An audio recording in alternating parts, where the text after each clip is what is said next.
Est-ce que vous avez eu le temps de regarder la vidéo de la première partie? Est-ce qu'il y a des questions spécifiques? Fatoumata, Tatis et Véronique.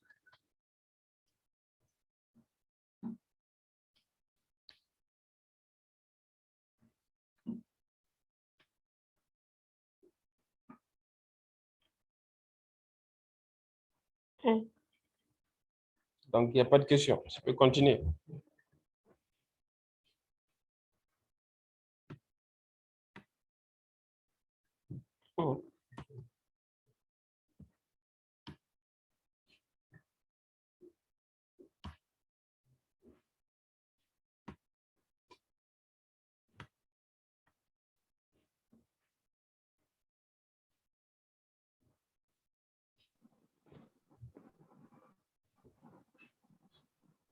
Oui, Véronique. Oui, bonsoir. Bonsoir. J'espère que vous allez bien. Pas mal. De ton côté. En ce qui me, j'ai pas eu le temps de regarder la vidéo. Donc, après, je vais poser mes questions. Vous n'avez pas eu le temps de revoir la vidéo. Après, vous allez poser la question. Tatis, Fatoumata et Bakari. Ça vaut le coup de continuer ou de commencer au début? On a quand même la vidéo. Hein?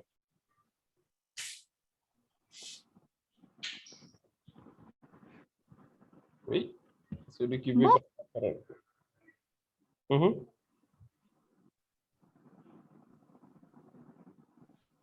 Véronique, tu disais? Si c'est il n'y a pas de problème. Je vais regarder la vidéo après et noter mes questions. Donc, on va continuer alors. On a fait la première partie où on va défiler pour aller plus vite jusqu'à là où on s'est arrêté. On a parlé de l'eau dans le sol. Et pour l'eau dans le sol, on a principalement 4 parties. Une première partie, on a fait une introduction. Puis, on est en train de parler de l'eau liquide. Ensuite, on va parler de l'eau glace sous sa forme solide. Et enfin, on va conclure. Donc, aujourd'hui, on va tourner autour de la partie l'eau liquide. Donc, on a vu les 3 phases. La phase liquide, c'est l'eau. La phase solide, la glace. Et la phase gazeuse, c'est la vapeur d'eau. Donc, quand on a parlé de l'eau liquide, on a parlé du théorème de Bernoulli, on a parlé de la conductivité, autrement dit de la perméabilité des sols, mais aussi de comment on va mesurer la perméabilité. C'est dans ça qu'on a parlé du mouvement de l'eau dans le sol, en allant de la précipitation avec l'évaporation, transpiration, l'interception, le ruissellement. Il y a une partie qui s'infiltre.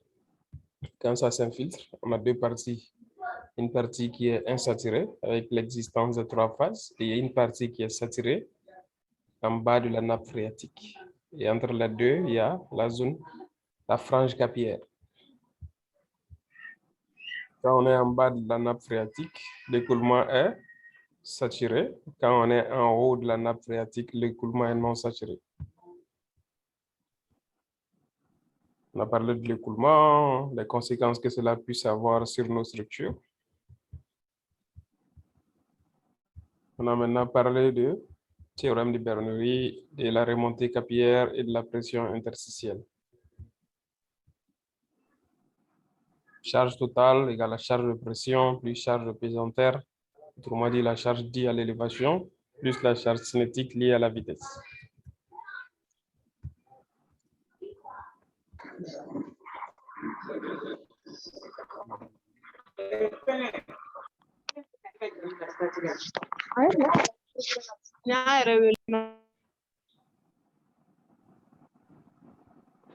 Okay, donc, on a parlé de l'eau liquide. On continue avec le théorème de Bernoulli. Et là, on a parlé du gradient hydraulique, qui n'est autre chose que la variation de la charge par rapport à la distance. On a fait des parallèles avec ça et on a parlé de comment on va mesurer la perméabilité. La perméabilité n'est autre chose que la facilité ou la difficulté avec laquelle un fluide va traverser notre milieu poreux, autrement dit le sol. Donc, quand le sol est lâche, donc ça veut dire qu'il y a une forte perméabilité et la circulation va être facile. Et par contre, quand le sol est dense et bien compacté, on a la circulation difficile et on a une faible perméabilité. On a parlé de conductivité hydraulique et on a parlé de la loi de Darcy. La loi de Darcy n'est autre chose que l'expression de proportionnalité entre la vitesse et le gradient hydraulique. Et le coefficient de proportionnalité entre la vitesse et le gradient hydraulique est K. Donc, c'est ce K-là qui est déterminé avec les différents essais. Donc, comment il est arrivé à cela? Il a utilisé un perméamètre à charge constante. Ça veut dire que on continue l'alimentation tout le long du processus et à chaque fois qu'il y a un excédent, ce sera réversé. Donc, le cycle va continuer. Et de l'autre côté, la charge aussi. Donc, l'eau a traversé le perméamètre. En traversant le perméamètre, il y a une partie de l'excédent qui va être versée et on a un tube cylindrique gradué qui va nous permettre de mesurer l'eau. Et on a un chronomètre. Donc, à la fin de l'expérience, on a un temps T et on a un volume. Donc, ce volume divisé par le temps nous donne le débit qui va traverser notre sol. Donc, en tenant compte de la hauteur de la charge ici, au niveau du bassin supérieur et la charge qui va traverser le sol, la différence entre les deux va nous donner delta H. Et en utilisant delta H, on peut trouver facilement la valeur du coefficient de perméabilité K.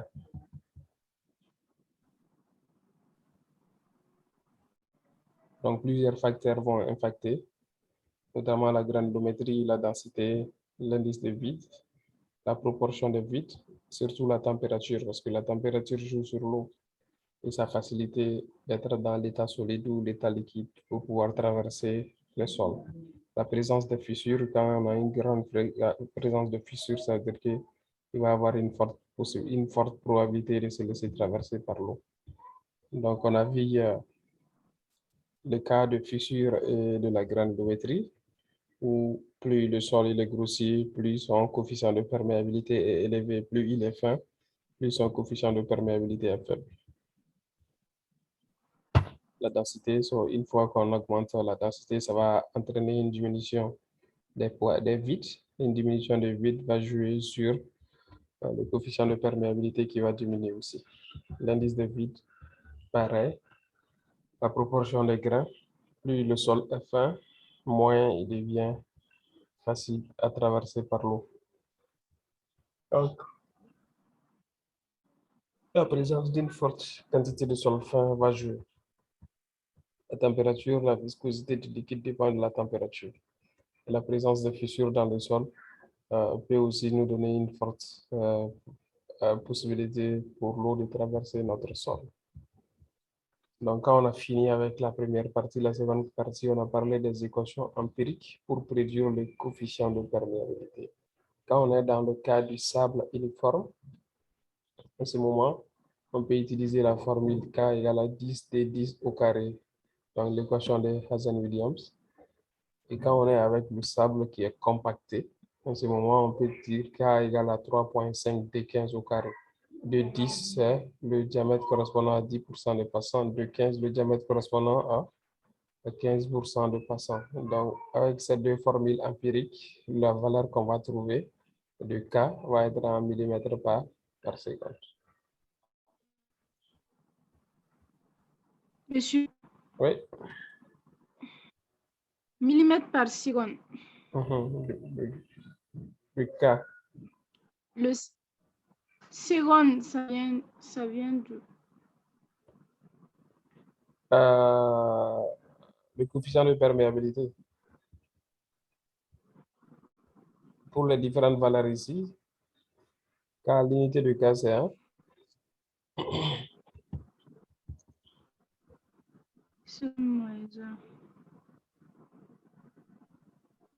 K, c'est le gradient hydraulique, qui est 100 unités, et la vitesse, c'est mètres par seconde. Le gradient hydraulique est 100 unités, donc la vitesse va avoir la même unité tout cas. Vous allez? Le gradient hydraulique, c'est la Oui. pente.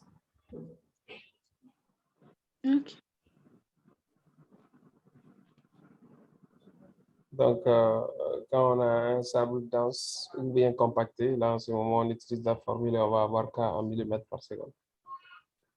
Le degré de perméabilité va jouer aussi sur la valeur de K. Donc, plus on a le degré, si on a le degré moins de perméabilité, ça veut dire que la valeur de K, c'est entre 10 puissance moins 1 et 10 puissance moins 3. Maintenant, si c'est pratiquement imperméable, ça veut dire que la valeur de K est plus petite que 10 puissance moins 7.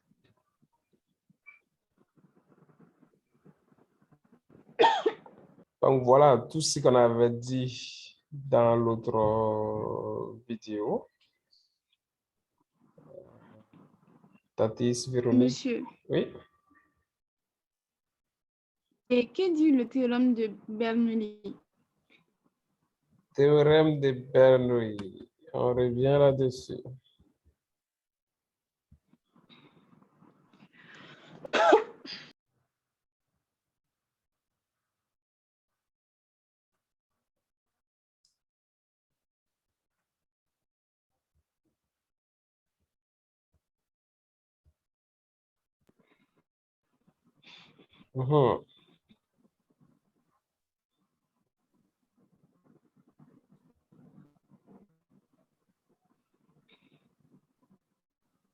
Ici,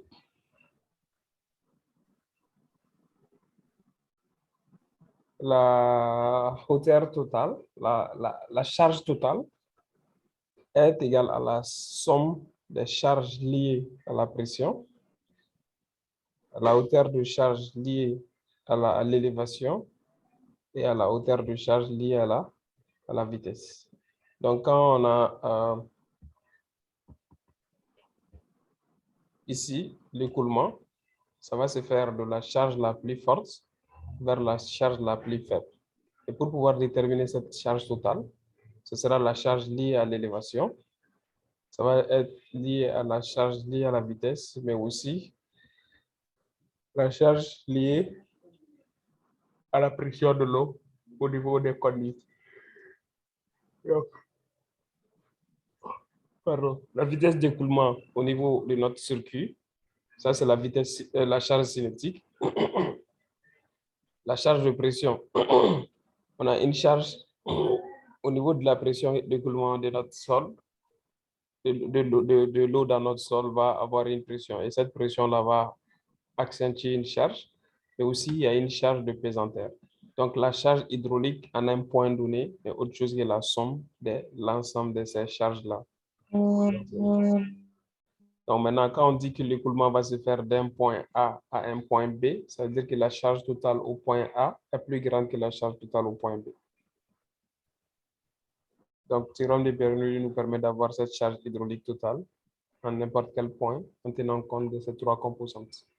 Et dans le cadre des sols, généralement, la vitesse elle est faible. Donc, on aura très souvent à négliger ce paramètre-là de la charge cinétique.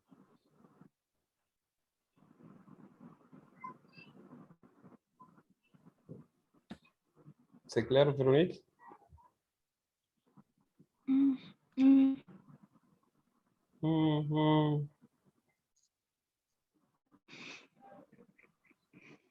T'as pas compris? Tu veux que je répète sur quoi? Sur quelle partie? Quelle partie n'est pas claire? Les trois charges. J'ai compris que la charge hydraulique, ça fait la somme des trois. Les trois, là, j'ai compris. C'est les trois que tu n'as pas compris? Quand on a l'eau dans le sol, il y a une pression interstitielle de l'eau qui va avoir une charge. Donc, cette charge va donner une hauteur. Première composante. La seconde composante, quand on est sur la colline ou bien quand on est sur un terrain plat, est-ce qu'on va avoir la même charge quand l'eau doit descendre? Donc, ça aussi, l'élévation va avoir une charge. Aussi, la troisième chose, c'est la vitesse. Quand vous avez la vitesse d'écoulement entre un point A et un point B, ça va avoir aussi une charge. qui va être dépendant de la vitesse. Donc, voilà les trois composantes de la pression totale ou de la charge hydraulique totale. Donc, à n'importe quel point, la charge totale égale à la charge liée à la pression, plus la charge liée à l'élévation, plus la charge liée à la vitesse d'écoulement. C'est clair? Oui. Okay, good.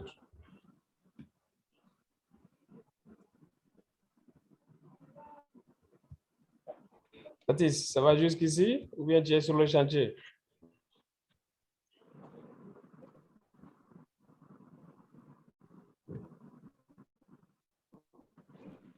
Allô? Bonsoir, ça va bien? Bonsoir. J'ai une question. Oui, allez-y. C'est par rapport, vous avez dit que pour que l'écoulement se passe bien entre deux points, la charge totale doit être supérieure au point 1 par rapport au point 2, n'est-ce pas? Exactement.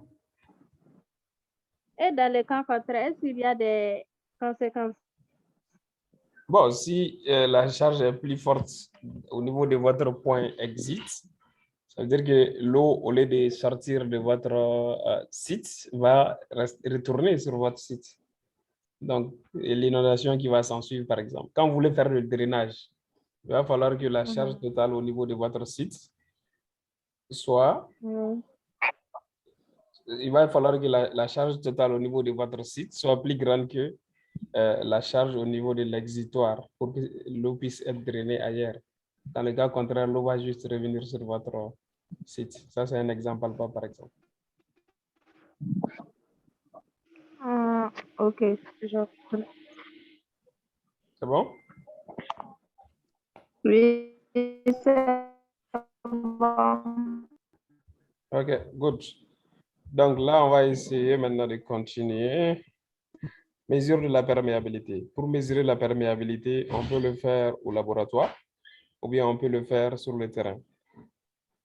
Donc, par rapport aux mesures au laboratoire, on va parler des spécificités. Il existe deux types. Le premier cas, ça c'est le perméamètre à charge constante et l'autre, ça c'est le perméamètre à charge variable. Donc, quand on est avec le perméamètre à charge constante, là, nous aurons à travailler avec les sols grossiers. Et quand on est avec le perméamètre à charge variable, là, c'est pour les sols fins. Donc, pour les sols fins, il faut que la pression s'augmente au fur et à mesure pour que l'eau puisse passer. Et par contre, pour les sols grossiers, ils sont déjà assez perméables. Donc, même si on n'augmente pas trop la pression, parce qu'au fur et à mesure que la pression du cylindre supérieur diminue, ça veut dire qu'on est en train de pousser plus. Donc, la pression va être assez forte quand le sol est fin, donc la charge est variable. Et par contre, quand on est avec le sol grossier, pas besoin. Donc, le sol, la pression étant maintenue constante, le sol ayant une certaine possibilité de se laisser traverser facilement par l'eau va pouvoir passer. Donc, le principe est, pour le perméamètre à charge constante, il y a un cylindre supérieur qui est là, qui est alimenté de façon continuelle. Et quand ça arrive au trop-plein, il va toujours avoir un inversement. Donc, on laisse traverser l'eau et à la sortie, on va mesurer la pression. Donc, la différence de pression à l'entrée, qui est ici, et à la sortie du perméamètre, c'est ce qui va donner delta H, qui est la variation de pression entre l'entrée et la sortie. Et on laisse passer l'eau à travers ce perméamètre et on récupère au niveau d'un type cylindrique gradué. Donc, connaissant le diamètre et la hauteur de l'eau, on peut trouver le volume d'eau pendant un temps T. Donc, on peut avoir le débit. Connaissant le débit, connaissant delta H, on va utiliser la formule pour pouvoir déterminer le coefficient de perméabilité. Et généralement, c'est utilisé pour les sols qui sont sablonneux ou des sols graveleux, avec une valeur du coefficient de perméabilité entre 0,01 jusqu'à 100 mm par seconde. Et les échantillons ont généralement un diamètre entre 50 et 70 mm, 75 mm. Donc, avant de commencer l'essai, on va saturer le sol et le gradient hydraulique va devenir constant. Donc, l'écoulement va se faire de façon permanente tout au long du temps pour avoir le gradient hydraulique qui va être constant tout le long de l'essai.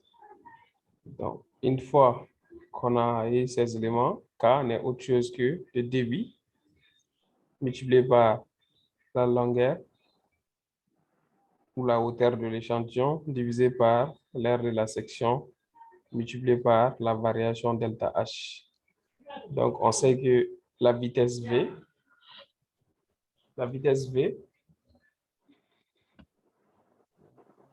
c'est moi écrire par exemple, rotation, on sait que la vitesse V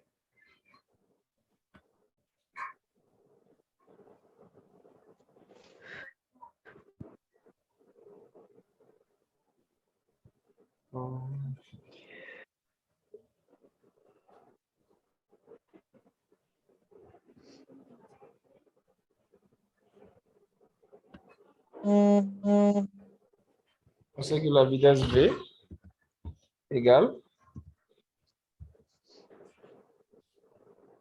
à K multiplié par U. Et on sait que K est constant, donc ça veut dire que K égale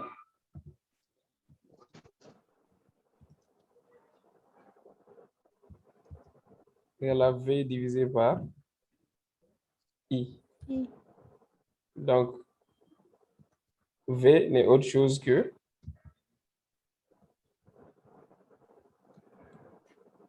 la vitesse V, c'est le débit Q divisé par l'aire de la section transversale. Et on sait que I égale à delta H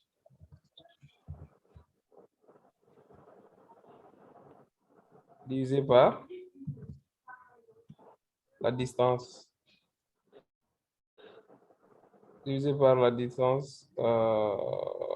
L.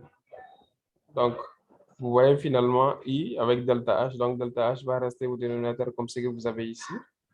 Et L va monter. Donc, ce sera K égale Q, qui est le débit multiplié par la hauteur de l'échantillon L, divisé par A, multiplié par delta H. Delta H qui est la différence de charge entre le point d'entrée et le point de sortie. Donc, voilà à peu près ce qu'il y a là pour la formule. Et on a les unités qui sont spécifiées pour les différents cas de figure.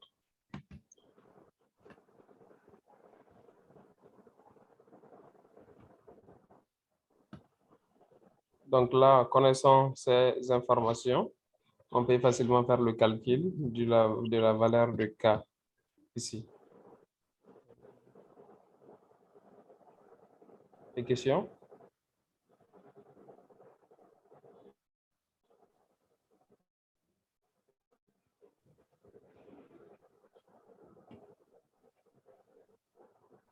Est-ce qu'il y a des questions ici?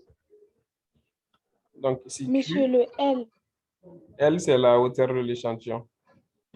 Quand on prend la hauteur de l'échantillon, ça veut dire que le sol ici a une hauteur L ou bien une hauteur H. Maintenant, comme il y a H, pour ne pas les confondre, on va juste prendre L comme la hauteur de l'échantillon.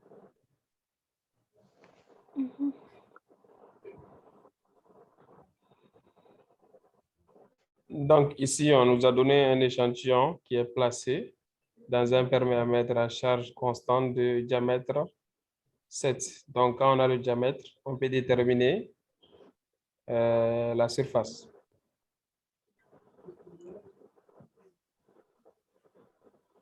Et ici, on nous a donné la hauteur L qui est de 14. Donc la hauteur L est de 14.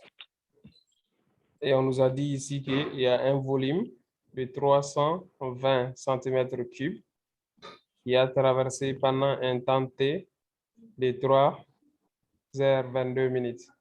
Donc ce temps, on va le convertir en secondes. Et on va faire en sorte d'avoir toutes les unités pour avoir la même ordre de grandeur. Donc, si là, c'est en centimètres, on peut conserver toutes les autres unités de longueur ou de volume en centimètres ou en centimètres cubes. Maintenant, le temps T qui est là de 3h22, on le convertit en secondes. Maintenant, la différence de pression delta H, qu'on a nommé H dans la formule, est de 24.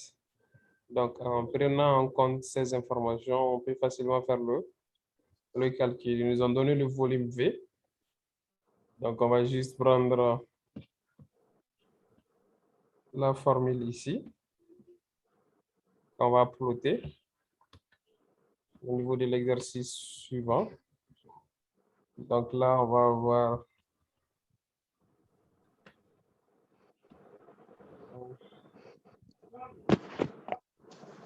notation texte.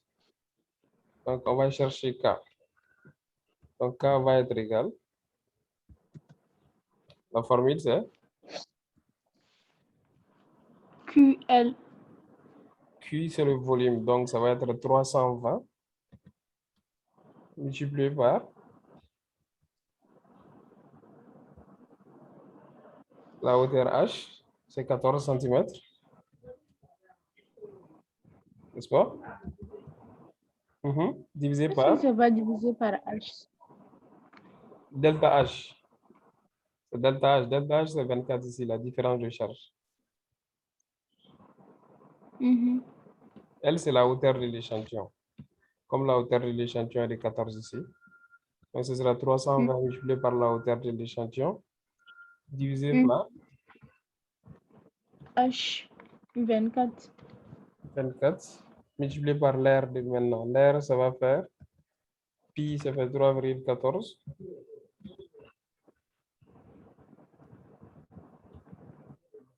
Multiplié par le diamètre, le rayon est carré.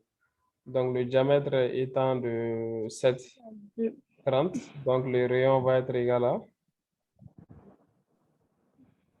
3,65, n'est-ce pas?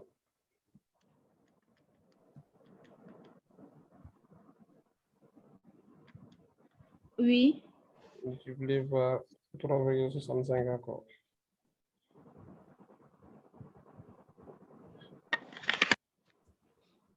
Donc, quand on fait ce calcul, ça va nous permettre d'avoir la valeur du coefficient de perméabilité.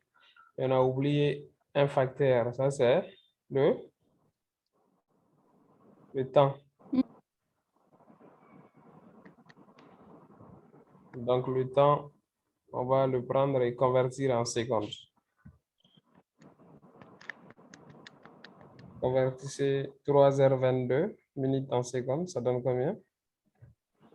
Bon, si on ne veut pas le convertir en secondes, on peut le convertir en minutes aussi. Et garder la valeur telle que.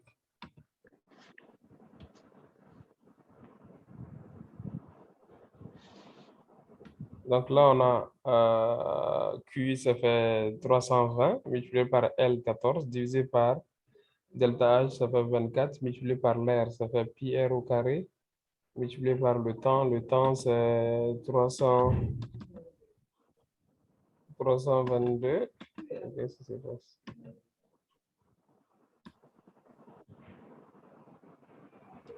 Convertir en secondes. Bon, on peut convertir en secondes ou bien convertir en minutes.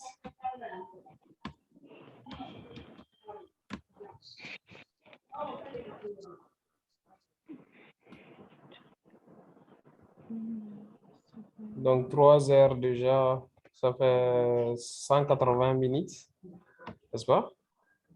180 minutes plus 22, ça fait 202 minutes. Oui. 202.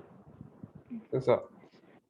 Donc, ce sera tout ça multiplié par 202 minutes, ce qui va nous donner une valeur de, quand vous calculez.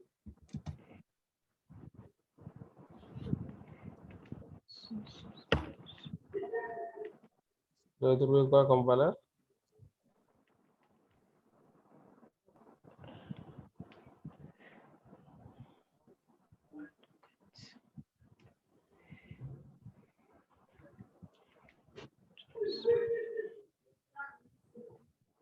« 320 multiplié par 14 divisé par 24 divisé... 22,09 10 puissance moins 3. 22. 2,09 10 puissance moins 3. C'est ce que j'ai trouvé. 10 moins 3 centimètres par minute. Par minute. Voilà. Donc, je te fais confiance et j'espère que chacun sait calculer. Donc, il n'y a pas beaucoup de problèmes à ce niveau. Donc, on a fait l'application numérique en utilisant la formule. On a perdu Tatis. Est-ce que les autres, ça va? Fatmata, Mahamadou. Oh, Tatis est revenu. Donc, ça, c'était l'application numérique quand on a le cas de la charge constante.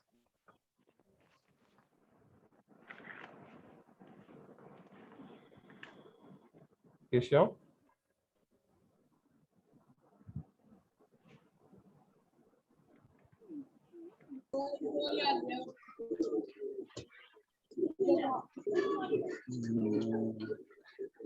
Bonsoir, docteur. Bonsoir. En fait, alors, vous avez dit qui c'est le volume ou le débit? Le grand Q, c'est le volume, et le petit Q, c'est le débit. Pardon? Il y a deux Q. Le grand, Q majuscule, Oui. ça c'est le volume, et Q minuscule, ça c'est le débit. Le débit. Donc le débit divisé par le volume divisé par la section, c'est-à-dire l'aire de la section, ça nous donne le petit Q qui est le débit. D'accord. Parfait. Peut-être ça, merci. Pas de souci. Donc, s'il n'y a pas d'autres questions, je vais continuer sur l'autre exercice. Mais là, on ne va pas prendre le temps de tout calculer. On vous explique les grandes lignes. Maintenant, à vous de faire l'application numérique.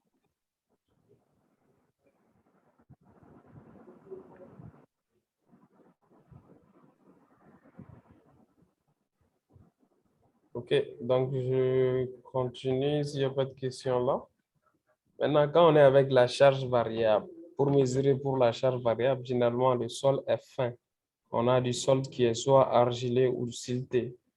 Et la valeur du coefficient de perméabilité, généralement, c'est de 10 puissance moins 6 à 10 puissance moins 2 mm par seconde. Et on va utiliser les échantillons de dimension entre 50 et 75 mm de diamètre. Donc, pour cela, qu'est-ce qui va se passer? À la différence du premier cas où la charge ici, elle était maintenue constante, ici, pour la charge variable, aussitôt l'essai commencer, on va fermer le robinet d'alimentation, ce qui va permettre de faire diminuer la pression au fur et à mesure. Et au fur et à mesure que la pression diminue, c'est comme quand vous êtes dans l'eau. Si vous êtes à distance et que vous êtes en train de donner un coup de poing à une personne, si c'est une longue distance, ça va avoir peu d'impact. Mais si la personne bouge et que vous bougez avec la personne et que vous êtes en train de donner le coup, là, ça va avoir plus d'impact. Donc, au fur et à mesure que la charge totale diminue, donc la pression va s'augmenter. Donc, ça va continuer, ça va être le même principe de l'autre côté. Le perméamètre avec le sol va se faire traverser par l'eau et on va récupérer le volume d'eau. En récupérant le volume d'eau pendant un temps, ce qui va nous permettre d'avoir le débit. Avec le débit, on va maintenant utiliser pour pouvoir faire le calcul du coefficient de perméabilité. Maintenant, dans le cas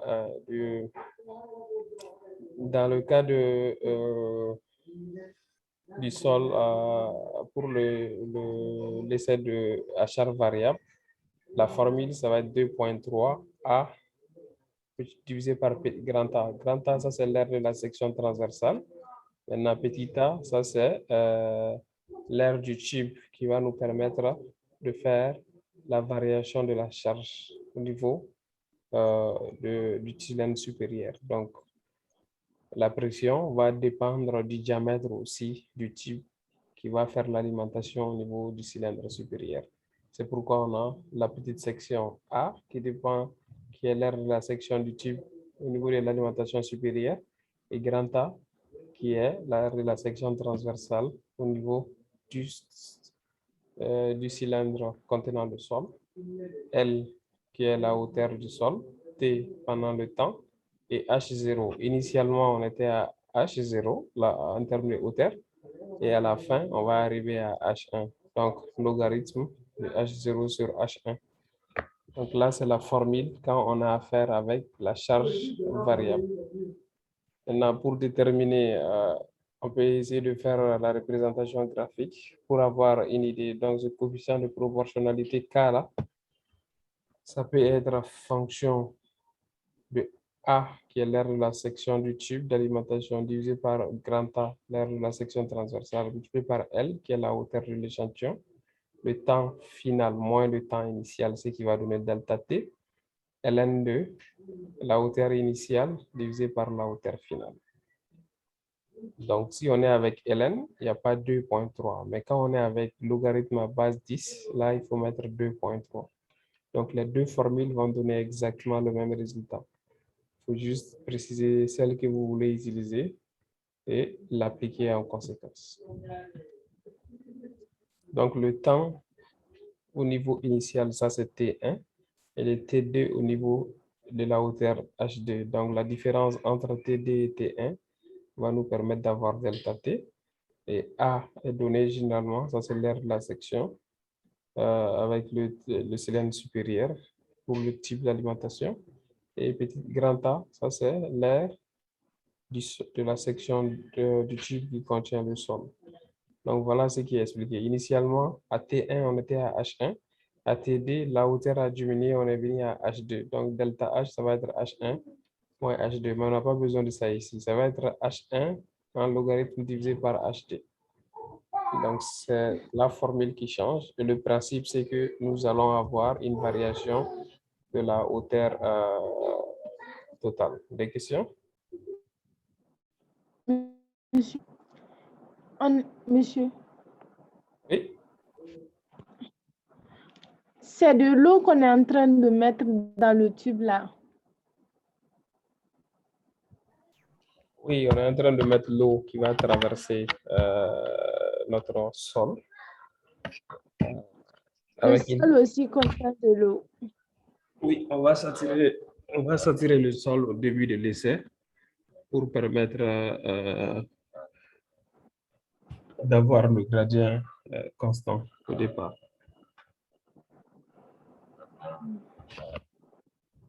Donc, le sol est dans son état initial. On va le mettre dans le perméamètre. En le mettant dans le perméamètre, on va mettre le mécanisme en marche.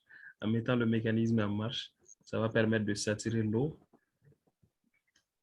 initialement avant l'essai. Donc, une fois que l'eau est saturée, on va commencer l'essai. En commençant l'essai, on va fermer ici la vanne. En fermant la vanne, ça veut dire quoi? Que l'eau qui est là, pour que ça traverse de l'autre côté, il va falloir que ça diminue. Donc, ça va diminuer au fur et à mesure la pression va s'augmenter. Donc, on commence avec cette hauteur, tac, tac, tac, tac, tac. À la fin de l'essai, quand on dit stop, on s'arrête là. Donc, ce qui va nous permettre d'avoir une hauteur initiale H1 et une hauteur finale H2. Et le temps pour aller de H1 à HD, ça fait T1 jusqu'à TD. Et là, on utilise ces informations pour faire le calcul du coefficient de perméabilité, en tenant compte de la section de ce type-là qui va nous permettre d'alimenter, et aussi en prenant en compte la section, l'aire de la section de l'échantillon de sol.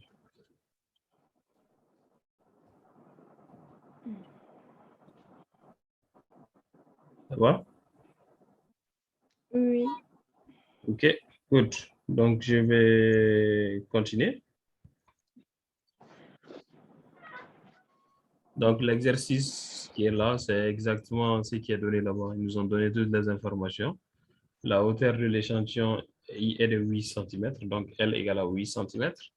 La section est de 10 cm et la petite section est de 1,5 cm².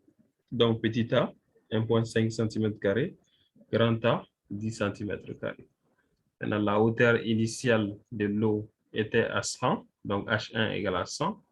Et la hauteur finale après l'essai est de 90, donc H2 égale à 90. On n'oublie pas, H1 est plus grand que H2 en termes de valeur. Et enfin, pour quitter H1 à HD, on a fait 60 minutes. Ça veut dire que la différence entre T2 moins T1 égale à 60 minutes. Donc, en tenant compte de ces éléments, on va faire l'application numérique. soit en utilisant cette formule 2,303 multiplié par L, mais cette fois-ci, c'est le logarithme à base de 10, ou bien ça sera L qui fait 8 divisé par delta T, 60 minutes, petit a 1,5, grand A 10, et ln de H1. H1, c'est 100 divisé par 90. Donc, on fait l'application numérique, ça nous donne la valeur de K, et on va regarder K se situe dans quelle marge pour faire la classification. Est-ce clair cette partie?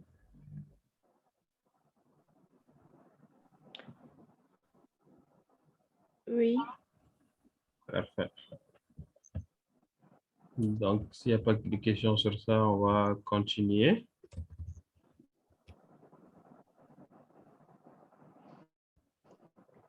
Donc, il y a des études récentes qui ont montré qu'il y avait des différences significatives entre les valeurs de perméabilité qui ont été mesurées au laboratoire sur des petits échantillons, généralement entre 5 à 10 cm de diamètre.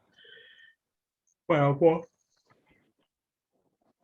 rapport aux valeurs mesurées sur le terrain. Donc, ces études-là recommandent d'utiliser des échantillons généralement de 30 cm pour faire effectuer les tests, alors qu'ici, nous avons généralement des échantillons entre 50 et 75. Donc, les tests de perméabilité qui sont effectués aussi sur le terrain permettent d'avoir un meilleur moyen, d'avoir une valeur plus raisonnable des coefficients de perméabilité. Donc, quand vous avez un projet, une combinaison des essais au laboratoire et les résultats obtenus sur le terrain vont vous permettre d'avoir des valeurs plus réalistiques.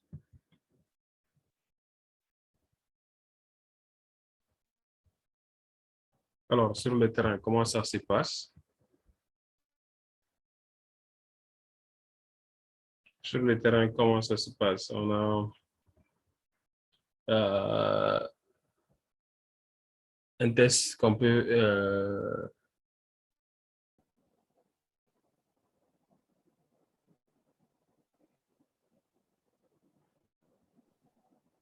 alors, sur le terrain, comment ça va se passer? Je ne sais pas qu'est-ce qui s'est passé avec mon ordinateur. Ça va? On me reçoit maintenant? Oui. Donc, l'un des tests les plus fiables et fréquemment utilisés pour déterminer la perméabilité sur le terrain, c'est l'essai de pompage. Et pour l'essai de pompage, généralement, on fait des puits et à partir du puits, on va faire le pompage. On a le débit qui sort et on a à différents endroits des distances régulières, R1, R2. On va mettre nos points de mesure et en mettant ces points de mesure, on va pomper. Donc, avec au moins 2 fourrages, les fourrages vont nous permettre d'observer. Et avec ce nombre-là, on va pouvoir les utiliser pour pouvoir faire le calcul du coefficient de perméabilité. Et le coefficient de perméabilité, ça va dépendre du type de fourrage qu'on a. Il y a des fourrages où on a la nappe libre au niveau de l'aquifère, ou bien on peut aussi avoir le toit imperméable. Dans ce moment, la nappe va être confinée. Si la nappe est libre, à ce moment, ça va être le débit de pompage Q divisé par pi, ln de R2 sur R1 sur H2 au carré moins H1 au carré. Donc ça, c'est la hauteur lue au niveau de la distance RD. Ça, c'est la hauteur de pression lue au niveau de la distance R1. Donc, si la nappe est libre, voilà la formule qu'on utilise. Mais par contre, si la nappe est confinée, à ce moment, la formule change. Ce sera Q sur 2 pi D, ln de R2 sur R1, divisé par H2 moins H1. Donc, c'est toujours la distance R1 pour avoir la lecture H1 du premier point d'observation avec le premier fourrage et la distance RD pour avoir la lecture HD au niveau du deuxième point d'observation. Donc, on fait au moins 2 points d'observation pour pouvoir faire le calcul de l'essai de pompage. Et là, c'est fréquemment fait sur le terrain.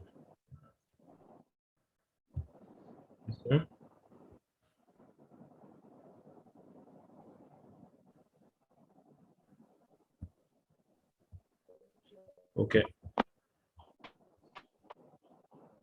Donc là, c'était comment on fait les mesures de la perméabilité au laboratoire et sur le terrain.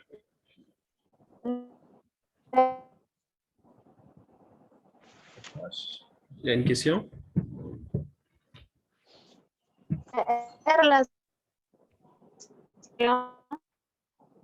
Comment?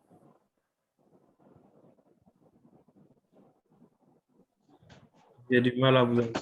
Vous pouvez peut-être écrire dans le chat.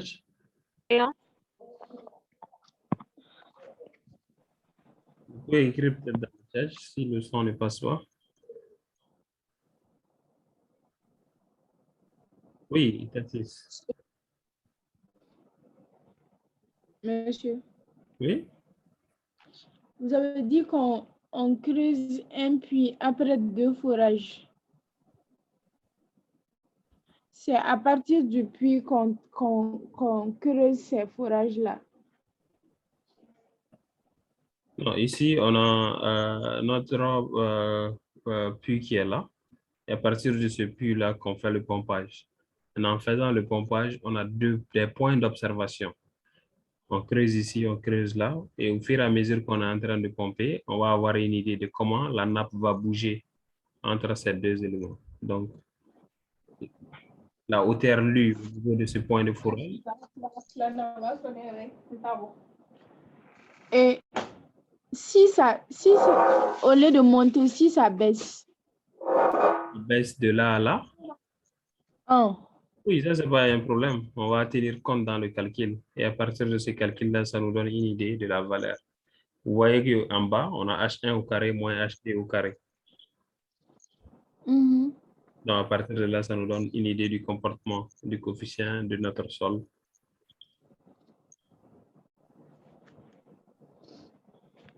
La hauteur ne joue pas sur le coefficient.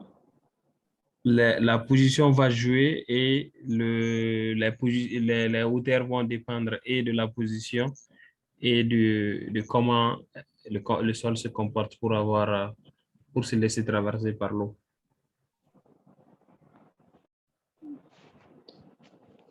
Donc, quand on a au niveau des données réelles H1, HT, généralement, ce qui se passe, c'est que le système de pompage qu'on a, au fur et à mesure qu'on a une forte pression, ça va nous donner une hauteur plus grande. Maintenant, est-ce que si ça va dans l'autre sens, en ce moment, il faudra juste trouver un autre point de fourrage, de pompage qui va nous permettre de respecter les distances. Et à partir de là, on fait le calcul de cas. Maintenant, c'est recommandé d'avoir au moins 2. Donc, on peut avoir plus que 2. Et à partir de plus que 2, on va pouvoir faire les tests et trouver la valeur idoine qui correspond. Donc, l'objectif, c'est d'avoir 2 points où la courbe la monte au lieu de descendre. Si on avait un autre point intermédiaire ici, on peut faire entre 1, 2, 2 et 3, 1 et 3. Donc, vous voyez déjà que si on a 3 points, ça nous donne plusieurs possibilités. Et avec ces possibilités-là, on fait plusieurs fois le calcul de K et on va trouver la valeur moyenne qui correspond le mieux possible.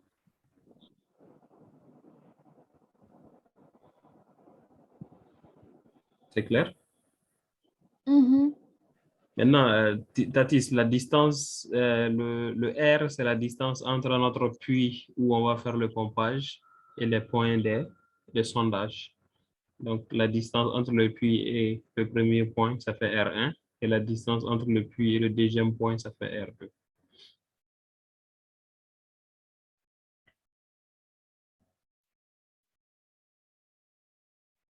On a perdu Tatis.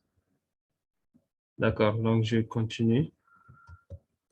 Alors, la capillarité.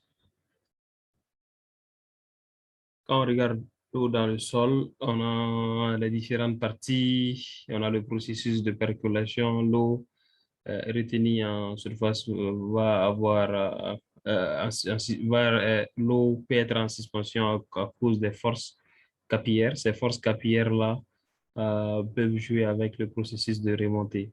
Donc, ce processus de remontée avec l'eau absorbée aussi, au niveau de la frange capillaire, comme on l'a vu, donc les vides au niveau des éléments qui se trouvent dans le sol qui est insaturé vont, avec des forces adhésives et cohésives, vont bouger et il va avoir le processus de remontée capillaire. Et ce processus de remontée capillaire va dépendre quand vous avez un tube, par exemple, ici, et que vous l'actionnez dans un élément qui contient du liquide. Donc, qu'est-ce qui va se passer? Il y aura une différence de pression entre les deux côtés. Et cette différence de pression va jouer sur le liquide. Ainsi, le liquide va pouvoir remonter. Donc, à cause de l'équilibre des forces entre le poids propre à l'interne et les forces adhésives et cohésives de part et d'autre, cette hauteur va remonter. Cette hauteur-là dépend aussi des propriétés des liaisons des éléments qui se trouvent dans notre sol. Et parmi ces éléments, quand on a l'eau, il y a la liaison entre les éléments oxygène et hydrogène qui vont avoir des liaisons sous différentes formes et ces liaisons aussi vont avoir des forces soit de cohésion, dépendant des signes et des éléments qui se trouvent dedans, ou bien de l'adhésion avec l'eau qui sera absorbée autour des molécules.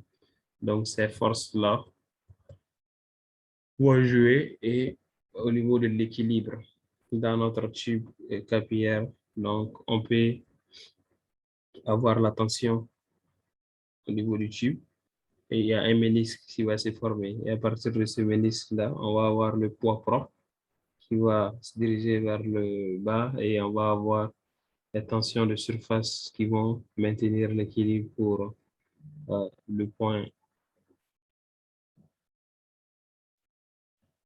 ici. Donc, à partir du point d'équilibre, donc on va avoir finalement la hauteur de la remontée capillaire qui va dépendre de la tension de surface et aussi qui va dépendre du rayon. Donc, différentes formules sont données ici pour trouver les rayons en fonction des rayons du tube ou du diamètre, mais aussi de l'angle formé au niveau de la surface de tension. Donc, quand on a l'angle de contact pour l'eau et un tube en verre, si c'est égal à 0 en ce moment, on va utiliser ces informations qui sont fournies, ce qui va nous permettre d'avoir cosinus de 0 qui fait 1. Donc, à la fin, quand on connaît la tension de surface et on connaît les rayons du ménisque qui est formé, on peut calculer la hauteur de la remontée capillaire qui est proportionnelle à la tension de surface formée ici et inversement proportionnelle au rayon du ménisque.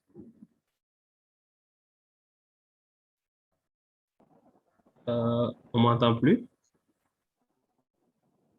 Si.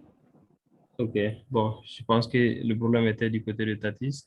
Tatis, ta première question de l'autre côté, c'était par rapport au rayon. C'est pas le rayon R. R, c'est la distance entre le puits et le point le point de sondage. R1, ça c'est par rapport au premier point et R2 par rapport au deuxième point. Donc là, on expliquait le principe de capillarité qui est lié aux forces adhésives et cohésives et qui va ces forces adhésives et cohésives qui va dépendre aussi des liaisons entre les différents éléments dans notre sol. Donc, à l'équilibre pour un élément, ça va mieux maintenant. On va avoir un ménisque qui va se former. Ce ménisque va avoir un rayon. Il y aura des tensions de surface qui vont essayer de compenser le poids propre. Donc, quand on essaie de prendre à l'équilibre avec le contact entre l'eau et le tube en verre, on va avoir que l'angle alpha va être sensiblement égal à 0. Donc, si l'angle alpha est égal à 0, on va voir que la hauteur de la remontée capillaire va être proportionnelle à la tension de surface et inversement proportionnelle au rayon du ménisque. Et ce rayon du ménisque n'est autre chose que R divisé par cosinus de alpha, et R étant le rayon du tube qu'on a utilisé pour faire l'essai. Donc là, il faut juste savoir exploiter cette formule de façon générale. Mais si vous voulez faire des recherches poussées au niveau master et plus, là, vous pouvez être amené à faire des essais complémentaires pour mieux comprendre la formule et l'appliquer selon les différents cas de sol que vous. Monsieur, dans le cas où l'angle est différent de 0, on va vous donner les moyens de déterminer l'angle et vous allez l'exploiter. Ok. Je n'ai pas très bien compris la partie capillaire.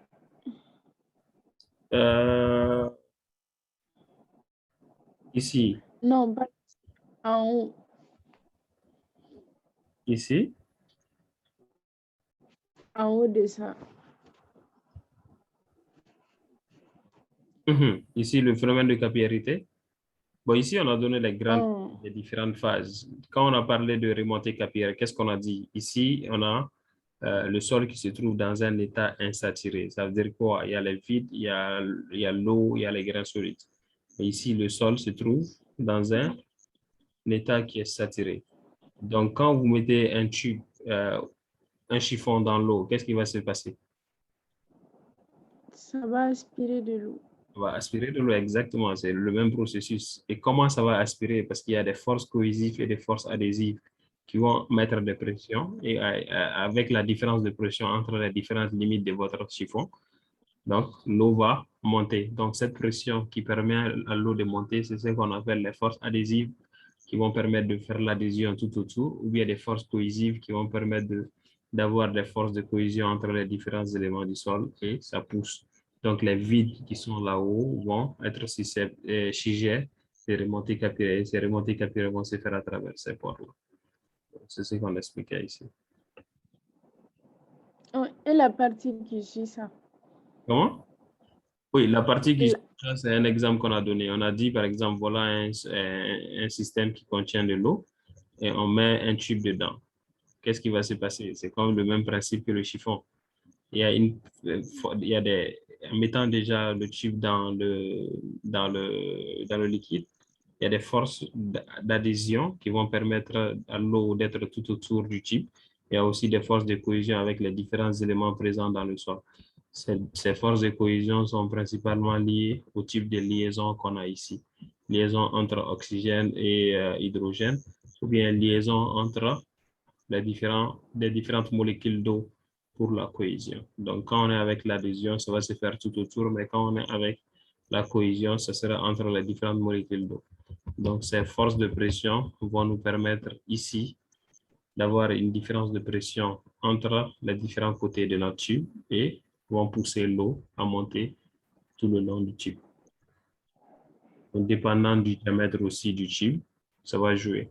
C'est comme quand vous mettez votre main dans un récipient. Quand vous vous rapprochez vos deux mains, qu'est-ce qui va se passer? L'eau monte ou ça descend? Vous mettez vos deux bras dans l'eau et si vous les approchez, la hauteur de l'eau va monter ou ça va diminuer? Ça va monter. C'est le même principe. Pourquoi ça monte? Parce qu'il y a une force qui va jouer sur l'équilibre entre la partie externe au-delà des intervalles de vos mains et ce qui se passe à l'intérieur aussi. Donc, ce sont ces forces-là qu'on appelle les forces adhésives et cohésives. Adhésive, ça c'est tout ce qui se passe autour et cohésive, ça c'est tout ce qui se passe entre les molécules.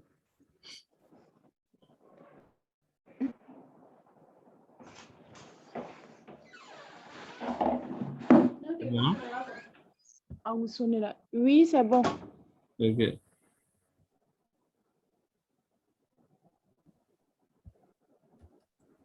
Donc là, avec l'équilibre, on va avoir la hauteur de la remontée capillaire va être proportionnelle à la tension de surface et inversement proportionnelle au rayon du ménisque formé. Donc, c'est ce principe qu'on était en train d'expliquer. Vous voyez ici, quand on a le rayon qui est faible, la hauteur de la remontée capillaire est grande. Mais au fur et à mesure qu'on est en train d'écarter, d'augmenter le diamètre de notre tube, vous voyez que le poids propre du liquide va avoir plus d'impact. Donc, la hauteur de la remontée va être faible. Et quand on écarte et on a un diamètre assez grand, la valeur diminue au fur et à mesure.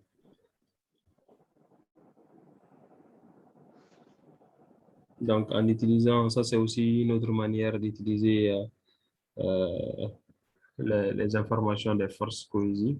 Donc, quand on a la tension de surface, une autre possibilité, dépendant de l'angle formé, ça peut être 2 fois la tension multipliée par cosinus de l'angle formé divisé par le rayon R, qui est le rayon moyen des pores. Donc, ce rayon moyen des pores, aussi, quand on vous donne l'information du rayon moyen des pores, vous pouvez directement calculer la hauteur H avec la formule empirique H égale à 0,15 divisé par le rayon moyen des pores.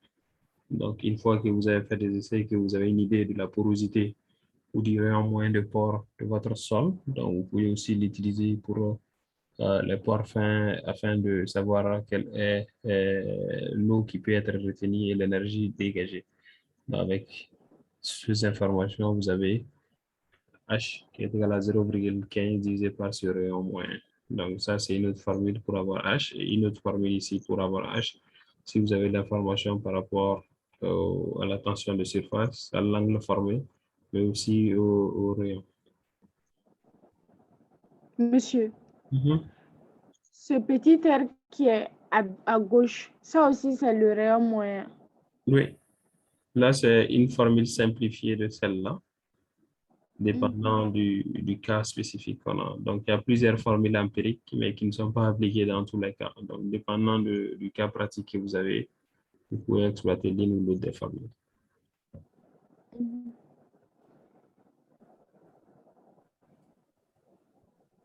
Donc, on a quelques informations de la hauteur de la remontée capillaire représentative.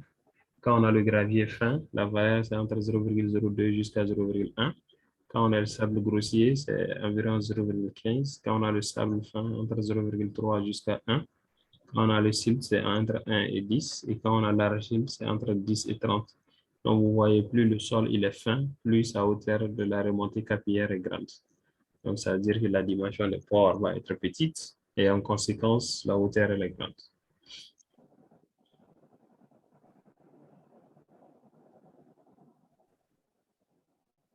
Donc, quand on finit avec la capillarité, l'autre paramètre qui nous intéresse, c'est la pression interstitielle. Et cette pression interstitielle, ce n'est autre chose que la pression de l'eau dans l'espace vide situé entre les particules solides. Donc, quand vous avez la coexistence des trois phases, l'eau va avoir une pression. Et cette pression entre les différentes particules, ça, c'est la contrainte effective. Donc, il n'y a autre chose que la pression entre les différentes particules, mais entre l'eau et les particules. Donc, cette pression exercée, c'est ce qu'on appelle pression interstitielle de l'eau, qui tend à écarter les grains les uns par rapport aux autres. Et cette valeur de la pression interstitielle, c'est ce qu'on appelle U, qui n'est autre chose que le poids volumique de l'eau multiplié par D. D, ça c'est la lecture piézométrique qu'on va pouvoir faire au niveau de votre profondeur d'eau.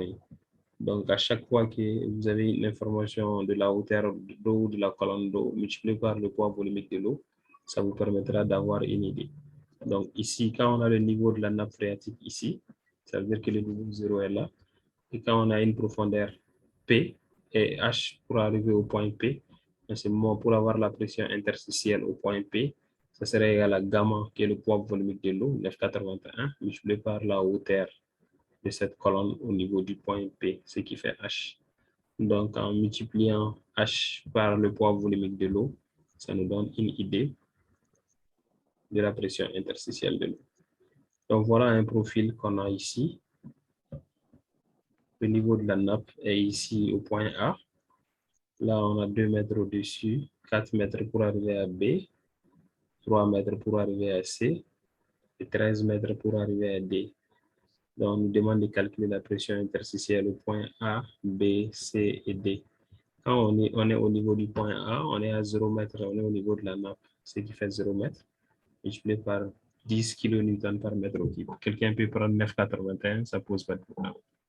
Maintenant, le deuxième cas, ça c'est au point B. Quand on est au point B, vous voyez qu'au niveau de la nappe, on est à 0. Au niveau du point B, on est à 4, donc on est à 4 mètres.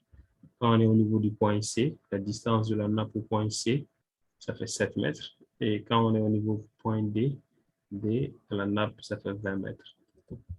Donc, la pression interstitielle au point A, ça va être 0 multiplié par 10. Au point B, 4 multiplié par 10. Au point C, 7 multiplié par 10. Et au point D, 20 multiplié par 10, qui fait 200 kN par mètre carré, qui n'est autre chose que 200 kPa. Donc là, c'est les informations pour calculer la pression interstitielle.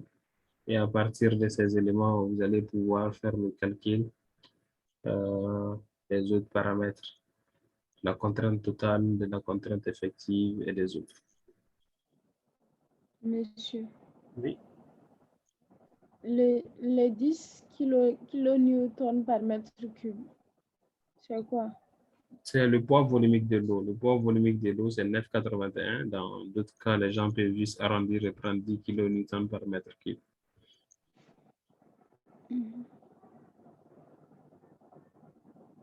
Vous avez dit que le UA, c'est la liaison entre les molécules d'eau eux-mêmes.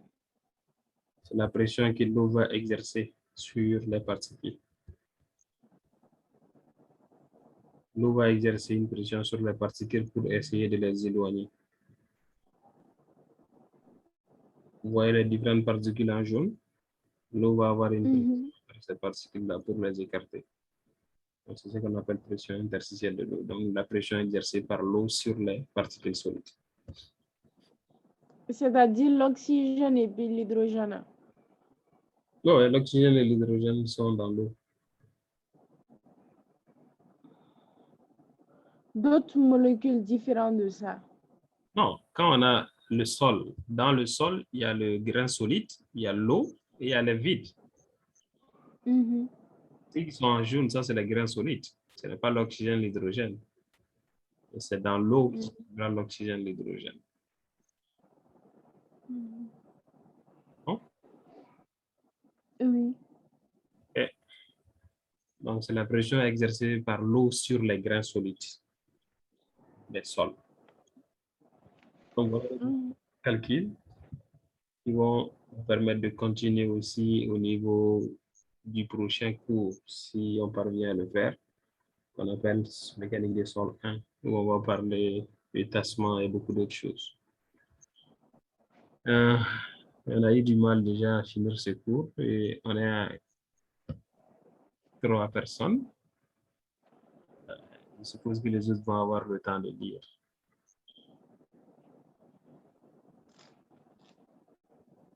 OK, donc on a fini l'eau sous la forme solide. On arrive à l'eau sous la forme liquide. Est-ce qu'il y a des questions pour moi avant? Sinon, on va continuer. On va introduire l'eau sous la forme liquide jusqu'à la page 80-85 et on va arrêter pour aujourd'hui. Et la prochaine fois, on va finir ce chapitre et on finit le cours.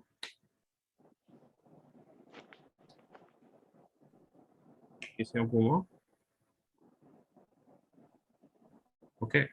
Donc, l'eau sous sa forme solide dans le sol. Là, on va parler de gel, de dégel du sol. Donc, à ce niveau, il faut comprendre c'est quoi l'importance du sujet, quelles sont les régions qui sont géographiquement concernées par cela, le gel du sol, le principe et le mécanisme, et quelles sont les conséquences. Le dégel, on va parler des principes, des mécanismes et quelles sont les conséquences.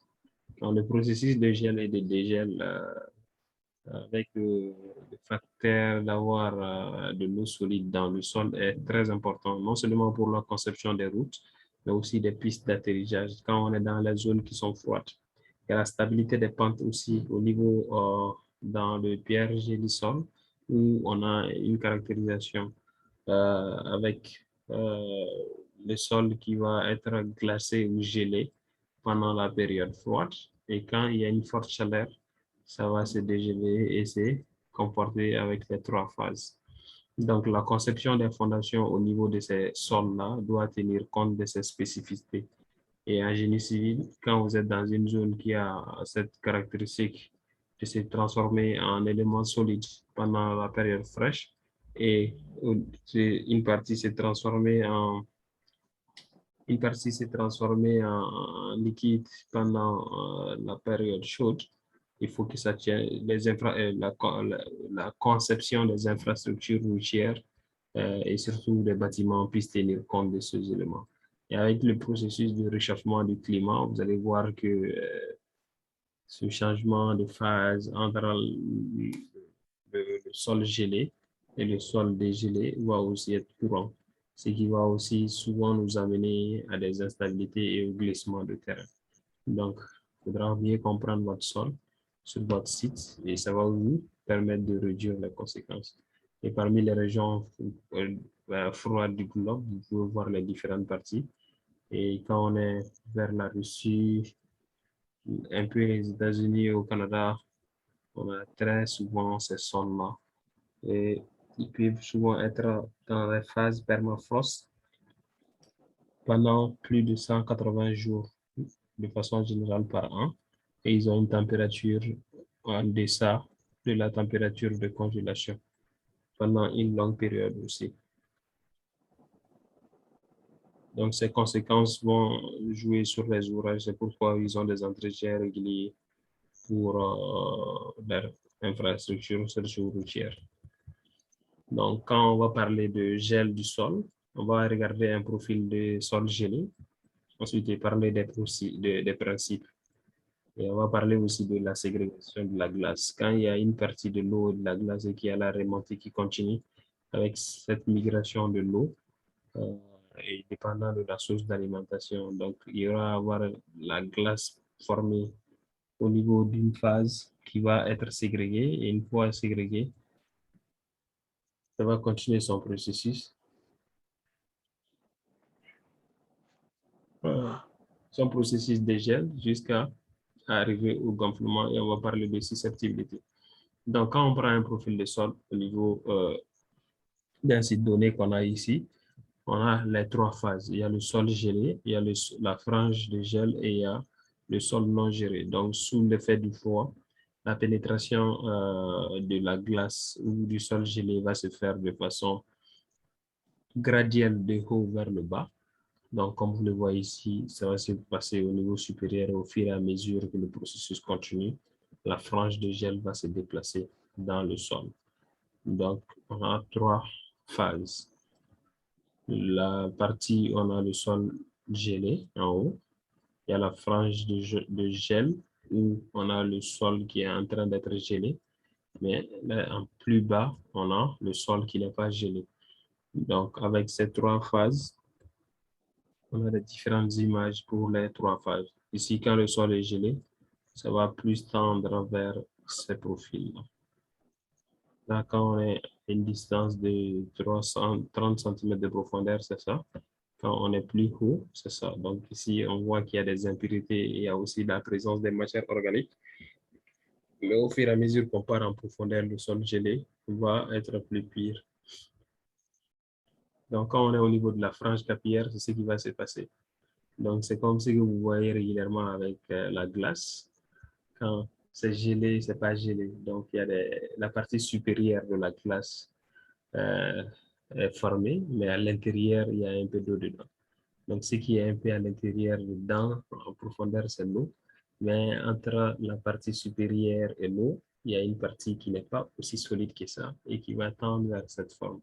C'est ce qu'on appelle la frange de gel pour le sol. Donc, quand on est avec ces trois zones comme mentionné plus haut, généralement, au niveau de la zone non gelée, on va avoir la migration de l'eau du bas vers le haut. Donc, avec le processus de remontée qui va continuer au niveau du haut. Donc, l'eau va faire une migration vers la frange de gel. Et une fois arrivé au niveau de la frange de gel, on va avoir la ségrégation de la glace qui va être poussée par les particules d'eau. Et l'eau va continuer sa migration vers le sol gelé. Et une fois que l'eau atteint le sol gelé, avec la différence de température, ça va amener au gonflement de la partie gelée.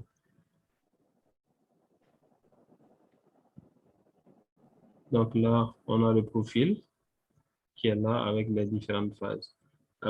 Quand on est avec la phase non gelée, il va avoir la migration vers la frange capillaire. Et à partir de la frange capillaire et la présence d'eau, il va y avoir la ségrégation de la partie glace ici et l'eau va continuer son chemin vers la partie gelée et c'est ce qui va conduire au gonflement avec les fluides thermiques qui vont jouer sur la température de congélation.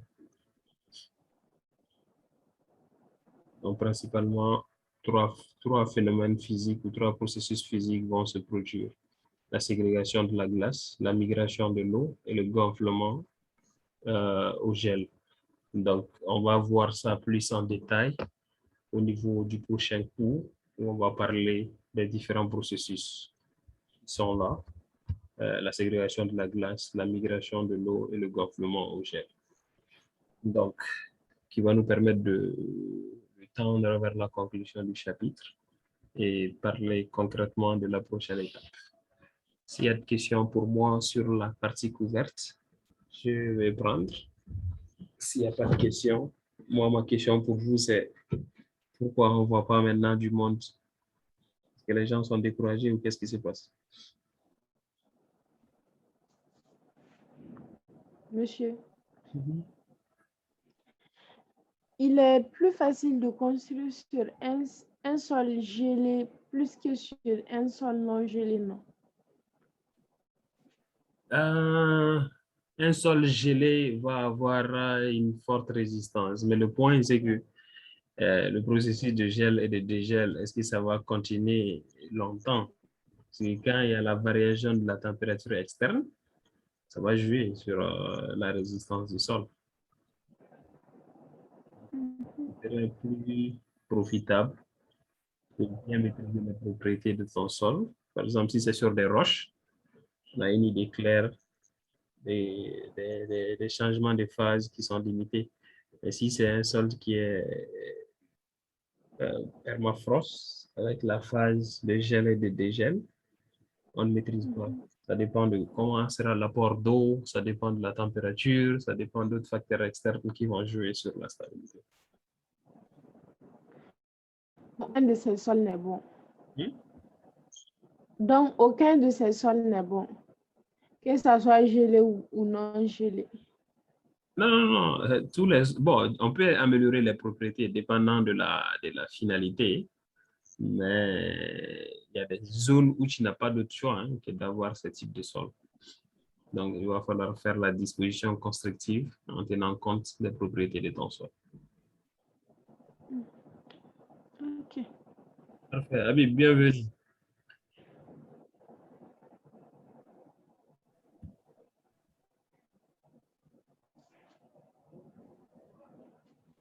Soumonou, bienvenue. Ok. Donc, Mamadou, Tatis, vous avez la parole si vous avez des questions.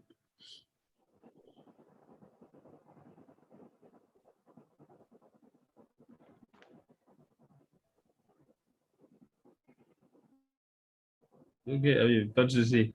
Bon, on a presque fini, parce qu'on a fait les 2/3. Il reste la dernière partie. Donc, s'il y a des questions, je vais les prendre. Sinon, donnez-moi un autre rendez-vous pour finir le cours. Ça va être quoi? Le week-end ou la semaine prochaine?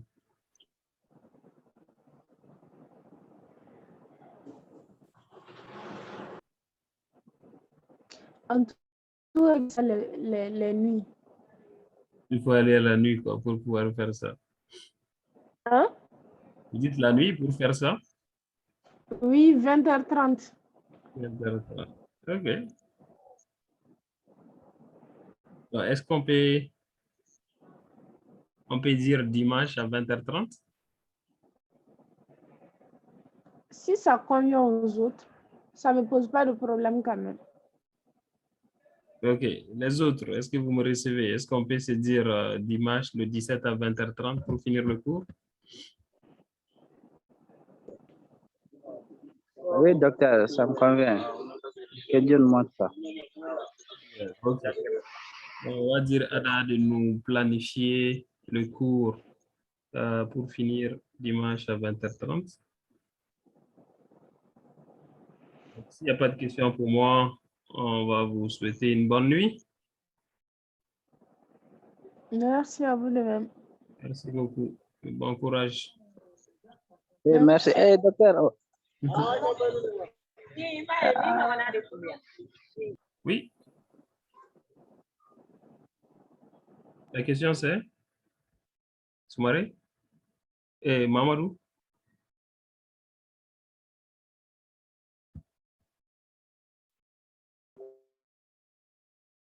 C'est Mamadou qui parlait. Je n'ai pas entendu la question.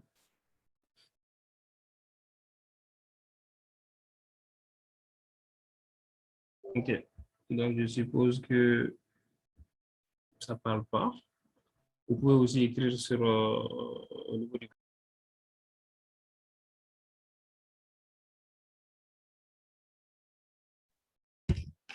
Oh, étrangement, je ne sais pas qu'est-ce qui se passe avec l'Internet. Bon, Mamadou, je n'ai pas entendu votre question. Mais vous pouvez aussi écrire au niveau du groupe.